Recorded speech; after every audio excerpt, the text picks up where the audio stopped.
Good afternoon, it's Dean here, founder of Maverrik, and I am with... The head of content, Luke 2. So today we're going to be talking about... Luke? Talking about me personally again. Yeah, we love it. Today we're going to be talking about, essentially it's our transition from live events to the webinars that you see today. And basically our really fast turnaround journey about that. Yeah, and everybody's had to do this, and I know we've been zoomed out of all of this stuff and talking about, Zoom and Google Meets and WebEx and Skype and God knows what else. YouTube Lives, Facebook Lives. But we've had to make this adjustment. I actually struggle with the adjustment, but we did it pretty quick. And maybe, how did you find the adjustment? Do you think that you're working better, working remotely? One of the things, and we'll talk about kind of lives and virtual events and live events in a second, but one of the things that really bugged me is when you all work together in a big office and there was something that you needed to sort out, you could just go to the person and kind of just ask the question. Yeah. Like sometimes you'd get a go away, I'm busy, but it would mainly be sorted right there and then. Yeah, and now, because we've got some people in the office, some people are working here, some people are working at home, and... all four corners of the world, really, especially in the office as well as all four corners of the office. Yeah, and then you have this scenario, I just need a quick answer to something. So you pick up the phone, their phone's on silent, so you don't reach them, then they ring you back and you're doing something else. They're in another call, or even worse, outside, maybe like walking the dog or something. It's like, oh, I can answer it, but in the meantime, you can just share everything going on in the background. Yeah. And it's a simple question usually, isn't it? It's just, have you sent a client X? Yeah. So the simple stuff, the quick answers, I found it's actually a lot harder, albeit some of the other stuff in terms of people just getting on with what they need to do, I actually thought that would be a bigger problem than it was. So I guess the frustration is the comms.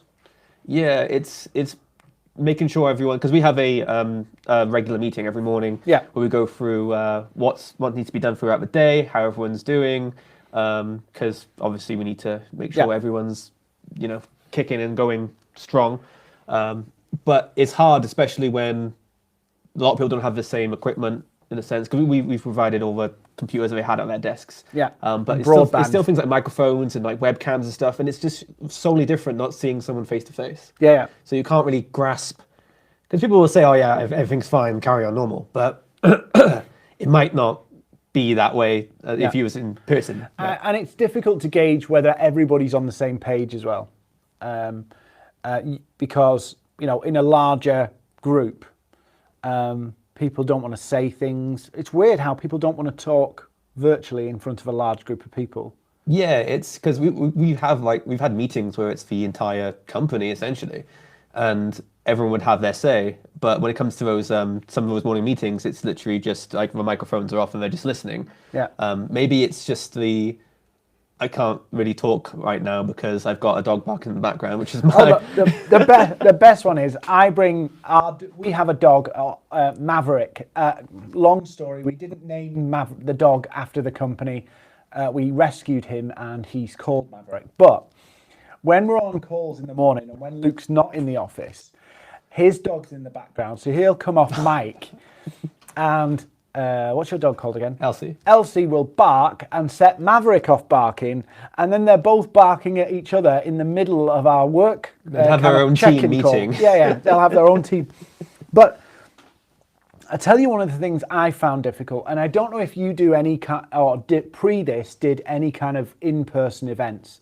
We did in 2019 maybe 100 in-person events all around the country.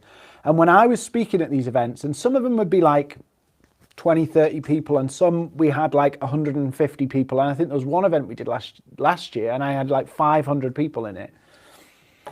And when you're talking to a crowd of people, you see the reactions on people's faces. Yeah. And so you can adjust what you're doing to go, if you see like blank faces, you go, are they getting it? You can tell what's working, you can tell what isn't working. You can gauge if if they're engaged with you as well. Yeah. Because if they're just sat down on their phones looking down, you're like, okay, I haven't got their attention. I need to do something bigger, or I need to, make a point more clearer. Yeah. But with that, if it's just numbers, then it can be hard to gauge. So if you do have any questions, or if you're, if you engage with someone online, it's a good way essentially of keeping them motivated and going. But you need to find your own motivations when you're online with your crowd. You can't just assume that everyone's on the same page, or you can't just get really insecure and thinking, oh, I'm talking too fast, no one's getting this, because you're basically making up your own. You're basically making up your own reactions to your own event while you're in the event. Yeah, and I found this when we're doing our Tuesday night live trainings. We do, if you don't know, we do free live training on YouTube on our Maverrik channel every Tuesday night, 7:00. When I'm doing them, obviously I'm sat, I get to interact with you a little bit here. Yeah. But on the YouTube lives, I'm literally staring down the barrel of a camera, just talking. And I always believe if you're going to do webinars or events like that, you need to do things to encourage people to actually respond. Yeah.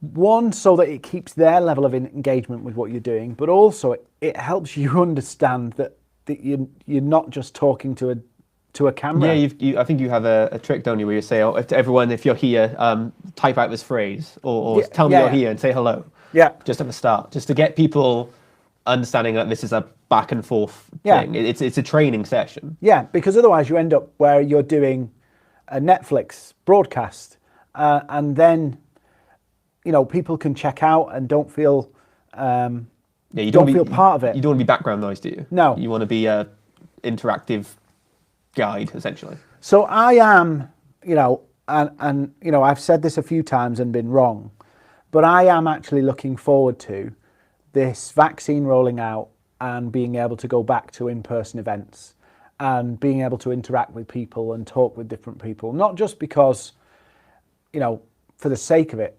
I think there's something within us that we need that. And whilst virtual events, and I do enough of them, I did, how many virtual events did I do this week? 5 or 6 virtual events this week, not counting, including these. That's not counting Zoom calls and this stuff. That's just the training. And I'm like, that's well and good. And if you've done a webinar for say an hour, people think, oh, you just sat at your computer. You're absolutely exhausted afterwards because all this stuff's going through your head. Yeah, because you are switched on. It isn't just you just chatting to someone through a computer, because you're still presenting, you're still putting all your content together, you're still delivering that content and answering questions. And all the way through, I'm gonna say something now, and it might be light relief to other people, and let me know if you've ever experienced this. All the way through you're talking, it doesn't matter how many times you do a talk or you're practiced, you come away from the end of it and going, did I give people enough value? And you're never quite sure. And I spoke to Terry, and I think, is Terry on next week with you? I got wrote it down. Yeah, so I think Terry's coming on next week, and he does some presentations every week as well. And he said, when he comes off, he feels like, did I do enough? Was that enough? Did I give people enough value? And I think for anybody who's watching this and going, I'm doing webinars or any kind of training or whatever virtually, where you're delivering information or trying to help people learn something, you kind of feel afterwards of, did I do enough? And the downside of virtual, I feel, is that when an event ends, you get a reaction from the audience. Yeah, you'll get an applause, or you'll get people you say, oh, if anyone's got any questions, you've got to be at the end. And usually you've had rooms of 30 or 40 people at the end, even though the training's finished, just to ask you questions or just to say, give you some feedback. Yeah. So you get that back and forth, like, oh, thank you for coming down. I'm having trouble with this or this. Yeah. People don't feel that comfortable on a webinar, I guess, because when you say something or type it down, it's always there. Yeah. So you can't just do an offhand question. You don't want, the whole chat room knowing your question. Yeah. So, and the other thing I found, and maybe this will help some people who are doing webinars, because maybe they're, or any kind of virtual event, is keeping the audience to the end is not something that is, let's say you're doing a webinar. Typically, any webinar you run, you will see whatever attendance comes in. I think the average is somewhere between 22 and 38% show up rate to a webinar. And the only way to increase that is if you do reminder emails and things to make sure people don't forget. So let's say you've done all that and you get your people showing up. Basically, your job as part of the webinar is actually to get people to stay engaged and stay to the end. And it's, you know, in a physical event, you just deliver the information and people are polite that they'll just sit there till the end, most of them. Unless you really upset somebody, they will sit there and go, this is boring, or I'm not interested. It's like a movie or a video or a long video. Like you'll see, if you ever put out any form of content out there, you'll see like there's big drop-off rates depending on where you are. Yeah. And from there you can kind of gauge where people aren't well, it's when they click off, essentially. Yeah. They're like, oh, you said something I didn't resonate with, or you're starting to get boring now.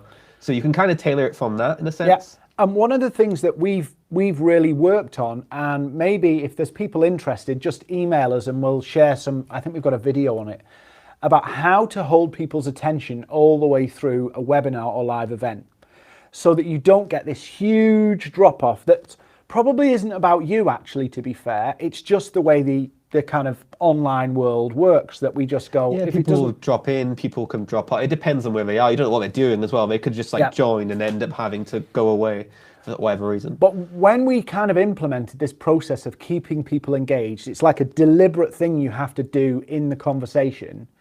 When you do that, what you find is you can actually retain about 90% of your audience all the way through, which is huge considering for most people, they don't even retain like 30% of their audience all the way through. Quite a number. So it's a bit different when you do like group calls and you can see everybody's faces, but it's really easy. It's so convenient to be able to just go, I'm done now, I'm out. Thanks, bye. And to confess, I've done that on some things as well. So maybe if you've had any challenges with retaining audiences, maybe you've had challenges getting an audience to a webinar. Maybe you've been thinking, we really want to do a webinar, we've got value to do, and we're stuck. If you want to message us and say, hey, show us how you do it, we could put something together and put it in one of these. Or always happy to help with that.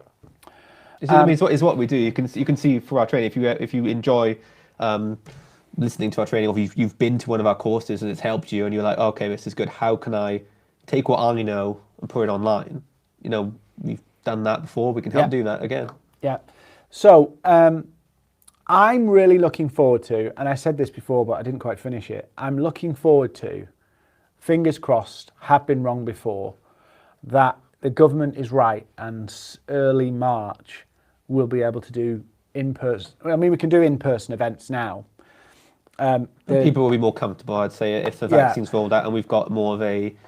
Well, like I said, there's new normal. We'll bring back the old normal when we didn't have any of what's going on. I mean, we know right now we can do an event and it's going to be safe, socially distanced, all that kind of stuff, because everybody's going to sit down. It's not like we're mingling kind of thing. But the problem is the perception of doing an event right now. Yeah, the more the risk is limited, I think the more people are willing to then go out and go to an event. So I'm kind of like, the vaccine will be rolled out through December and January. The cases will start to settle down. We can run events now, but it's just too risky. The reputational risk of something happening at your event is just too big. So I'm kind of hoping we get to say late February, we can do events again, socially distant, the vaccine's rolling out, and we can keep our online and go in person as well. I could be wrong. But fingers crossed, I'm fingers crossed with you right there, because then we can have... You didn't finger cross with me there, you just showed me a middle finger. I went like that. It depends on where it goes over. Yeah. You've also got a hello from Anglia. Anglia? Oh yes. Amy's question from the other day. Do you remember that question that we missed on? It was, I believe it was the balance between passive and aggressive marketing. Oh yeah. I highly recommend, I think it was Amy that said this on Wednesday, about what's the balance between passive and aggressive marketing. And in most of our trainings, I talk about the 3% of active buyers and the 97% of people who are either kind of curious or not really interested. And there was a really interesting study that was done a few years ago by Les Binnett and Peter Fielding. It's called The Long and Short of It. Go Google it. It's the most insightful piece of information on marketing you'll ever read. And basically what they discovered is that the aggressive marketing, getting sales now, sales activation as they call it, we need to find leads, we need to generate sales, that kind of immediate stuff, actually over the long term doesn't add any long-term value to the business. So if we had a call center upstairs and they were ringing people up saying, hey, do you want to buy our training course? Yeah. In that month that it happened, it would have an effect and it would help raise revenue. But then next month you have to do it again and again and again and again. There's no residual benefit from it. We see the same works with your content as well. If every content piece is a sales piece, a post might work in the first time, but if you're always posting that sales post for weeks on end, it's not going to have the same result. Yeah. So what they found in this study was that if you could do a little bit of the sales stuff to keep yourself going, and then you did what Amy said, passive or brand or getting you known for a particular thing out there. Yeah. That's the value. Yeah. Within 6 to 9 months, actually, that brand work, the right brand work, obviously, actually overtakes any efforts that the short term can do. But what most small businesses do is they focus in on now. Yeah, on the ads, the adverts, the posts. Facebook ads to get clicks, to get downloads, to get conversions. You see this on Facebook all the time. People going, come into my funnel, you'll buy. But actually the long game is, can you get your business known for solving a particular problem for a group of customers? Any other comments or questions? Or are we pretty quiet on a Friday? Is everybody checked out? Everyone's checked out. I noticed this whenever I'm walking sometimes to the office. On a Thursday and a Friday, I think everyone's probably doing the part-time furlough. Yeah. So that's when most people are probably at home because the roads are just empty. Yeah, long weekends. Yeah. We hope you have a great long weekend. Yes. That was kind of out of nowhere. I was going to lead you into a. I hope you have a great long weekend. This has been Maverrik Live. Oh, like shut up. So if you're watching this, thank you for watching. Next week we've got some guests, so I won't be around for a bit, probably because you're sick of me. So you've got Luke. So and some of our other guests. And I also shared on my social media that if you would like to dial in at some point or be a guest in a socially distant way, of course, not like right on top. You don't even need to be in the office. We literally have a link. A live link. We have a live link essentially from our equipment. Yeah, so we would love to have guests on, share about your experience in business, how you generate your business, how you're planning to grow your business. That would be cool because other people can learn. We can all learn something from each other. But I'm going to shut up now. So it's, how are we going to sign up? We need to develop like a sign-off thing. Sign off. But thank you so much for watching this week. Bear with us as we improve and tweak and adjust. I'm Dean Seddon, founder of Maverrik. Thank you for watching. And he is... Luke 2, head of content for Maverrik.